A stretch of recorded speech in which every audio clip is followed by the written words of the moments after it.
Of Christmases Long, Long Ago is my new book arriving for the 2025 Christmas season. Find out what Christmas was like centuries ago. Sneak preview, it was weird and spooky and rowdy, kind of gross sometimes. Find it wherever books are sold in hardcover from Lions Press and audiobook from Recorded Books. It's Christmas as you've never seen it before, and it makes a great gift. Hello again, everyone, and welcome back for part 2 of this special back-to-back Christmas trivia party of ours. Yesterday, I challenged Rachel to a 1970s-inspired game of Two Truths and a Lie. If you haven't checked that out yet, that's okay. Nothing in today's episode depends on your having listened to yesterday's. Today, Rachel is the quizmaster, challenging me to a game of Sheperdy, a Jeopardy-inspired trivia quiz. This is the second time Rachel has brought Sheperdy to Christmas Past. Check out our episode from last season to see how I did. Before we dive in on today's game, let me tell you that even though Christmas is just days away, and even though this season of the podcast is winding down, there is still a handful of episodes remaining, and that means that there is still time to share a Christmas memory to appear in one of those episodes. Time is starting to run out, but it hasn't run out yet. So record yourself speaking into your phone's voice memo app and send it to christmaspastpodcast@gmail.com. Keep it reasonably short, clean, and family-friendly, and be sure to say your name and where you're from. But do all of that after you listen to today's episode. And on that note, put on your thinking cap and get ready to put your Christmas spirit to the test as we play Sheperdy. This is Sheperdy 2021. Brian, these are typically questions that are more for the novice Christmas fan. You're probably going to have a very easy time, but it'll be fun either way. So the questions go from 100 points to 500 points, and they increase in difficulty as the point values increase. So would you like to start with 100s? Yes, we'll start with the 100s. And before we get started, I'll just say that not everyone, obviously, if you're listening, you can't see what I'm seeing right now over this Zoom call. But behind Rachel is a board, a grid of questions, very much in the vein of Jeopardy, where we have questions, different colors. So from red, yellow, green, blue, and another shade of blue, with point values going from 100 to 500. And I take it there are 5 different categories of question. Is that right? There is one category, and the category is Christmas. They just get more difficult. Okay, sounds good. So I know when I was in college and graduate school, everybody loved to make Jeopardy games for presentations. Mm-hmm. So that's kind of how I came up with the idea to do this with my family. So this is year 8 of Sheperdy. Let's start with 100. And I apologize to listeners if they hear the Velcro. Oh, no, that adds to the enjoyment. There you go. Okay, question number 1. This royal delivered her first televised Christmas message to the nation on December 25th, 1957. Okay, was that Queen Elizabeth? Queen Elizabeth the second? The second. Queen was Elizabeth it really? Yeah. Oh, okay. I was just making that up. She's all right. Yeah. All right. Next, we have 31% more diamonds are purchased at Christmas time than what other holiday? It would have to be Valentine's Day. It's Valentine's Day. Is 31% more diamonds. That's surprising, though. Right? People giving diamond. I have certainly never given a diamond for Christmas, but I know I hear a lot of people get proposed to at Christmas time, right? So that would make sense. That's a lot of risk there. Right. Yeah. Although I proposed to my wife on her birthday. So I guess, usually nice. Special occasions. Third 100-point question. See, these are the easiest ones. They're 100 pointers. The Grinch is as cuddly as what? Oh, a cactus? Yes. He's as cuddly as a cactus. Oh, that was just luck that I happened to remember that. I like the Grinch just fine, but it's not like one of my top 10 Christmas specials or anything. Yeah. Yeah. And there's a lot of, there's so many Grinches now. There's the original, there's the Jim Carrey Grinch. Then there was one that came out and so you're in that camp, huh? These take 6 to 15 years to grow to the size we like them at Christmas time. It would have to be a Christmas tree. That's a Christmas tree. From a seedling to an 8-foot tree, it takes 6 to 15 years. I knew some of them took 15. I wonder if does that have to do with like climate or might be. I would think it was probably varietal. Yeah. Okay, this is the last of the $100 questions, All 100 right. point questions. Mhm. Okay, in the song Winter Wonderland, what do we call the snowman? Well, Parson Brown. It's Parson Brown. Parson Brown. What is a parson? I know like generally what a A parson is. pastor, right? Pastor. It's a man of the cloth. Isn't a pastor though someone who manages multiple congregations? Or is it just someone? I thought that. I don't know. Yeah, showing my hand here. I don't really know much about those things. And did I learn on your show that Winter Wonderland was written by a man with dying of tuberculosis or something? I do know that fact, and I might have tweeted that or something, but I haven't done that on my show. Here we go. Because I remember like people with tuberculosis, they would go to sanatoriums, and the thought was you get them outside in the cold, and that it would help. All right, 200. Here we go. All right. What do the songs Jingle Bells, Winter Wonderland, and Sleigh Ride all fail to mention in their lyrics? Oh, Christmas. I know that. Christmas. Yeah. Isn't that weird? Don't mention Christmas at all. There have to be other Christmas songs that don't mention Christmas. But I did an episode about Jingle Bells this year, and that was really interesting because it was, obviously not a Christmas song, but it was part of this thing back in the day known as the sleigh ride song. And Jingle Bells is the only one that we still know of today, but there's just a ton. It was just one of many like it. And they all kind of followed the same pattern of talking about sleigh rides. And there's usually some kind of like, someone fell out of the sleigh or people were drunk or something like that. It's been a lot of fun back in those sleighs. Yeah, they were like really big in courtship rituals and things like that. But then probably the most surprising fact is that Jingle Bells was written for a minstrel hall in Boston, Mass. And so the first time the song was ever publicly performed, it was performed in blackface. And the woman who she was doing a research study about all this and published an article.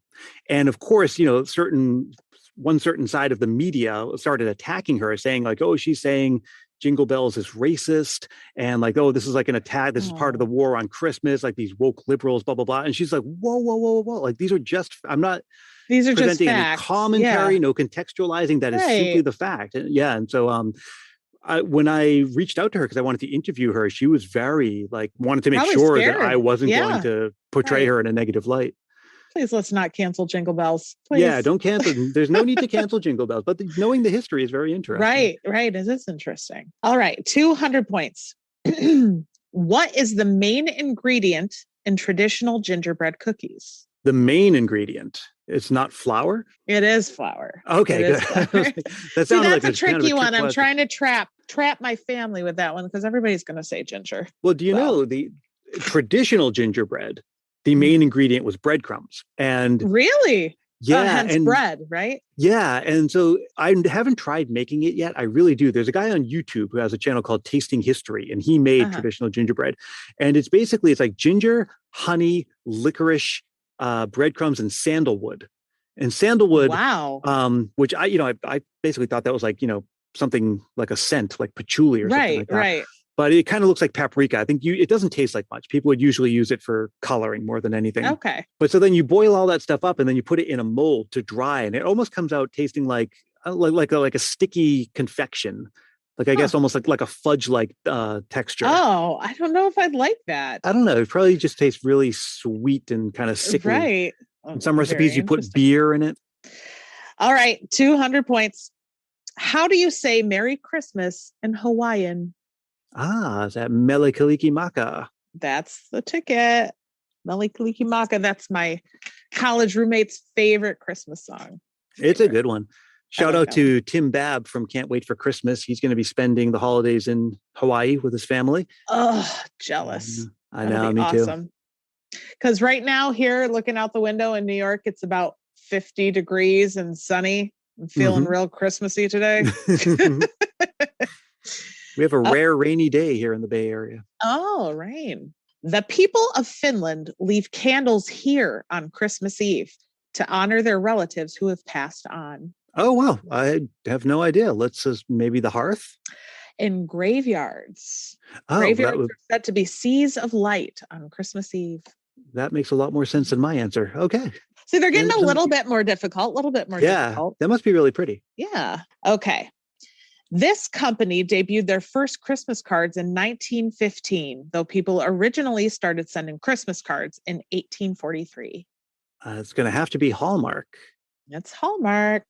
Very And I good. believe they were the ones who popularized the idea of like a folding card that you put in an envelope and mail. Most Christmas cards before they came along were just postcards. It was just, plain piece of cardboard that you put a stamp on. Yeah. I follow this guy on Facebook. I think it's Weird Christmas. Oh, yeah. And he shares all these like Christmas cards. Very odd, having nothing to do with Christmas. Yeah. That was the really thing, especially personified like foods and items and animals, and it's odd.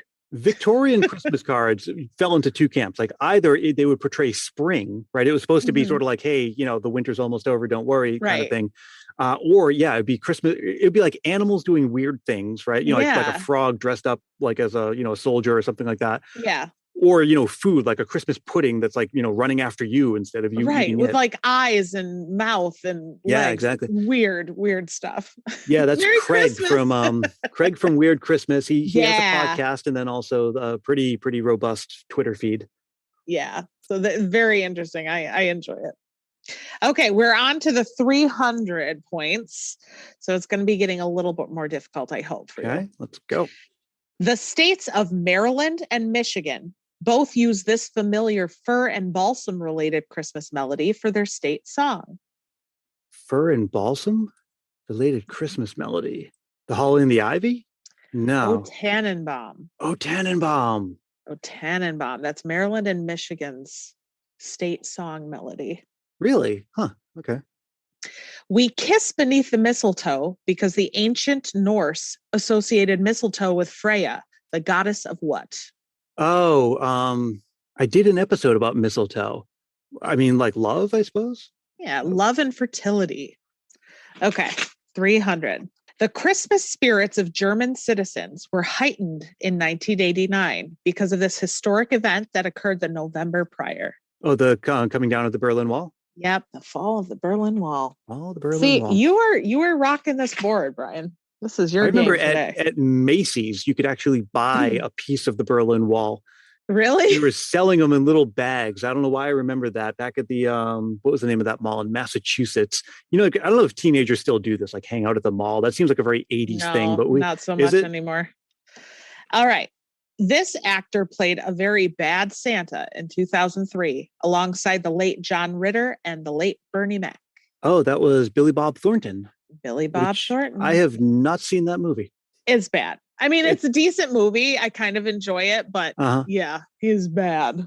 I've been on a movie kick this season. I know you're not a movie person. What are you doing? Generally, I'm not. I think on the one hand, it's because I am just so tired at the end of the day that all I can do after taking care of a baby sit and absorb is sit and watch something. But then, I don't know. Part of me is just a little bit of fear of missing out. There were certain movies I definitely wanted to see. I wanted to see Single All the Way. I loved it. I thought it was fantastic. Yeah. And then my wife wanted to watch the Brooke Shields one where they go live in a castle in Scotland. I just started that when I was frosting cookies the other day. It's okay. It's not my favorite, but it was fine. All right. 300. Here we go. So we were just talking about this a little while ago. This spirit is traditionally added to butter and served with Christmas pudding and can either be used to make a sweet icing or to light the pudding on fire. Well, there are any number that you could add, but I think rum is probably one of the most common.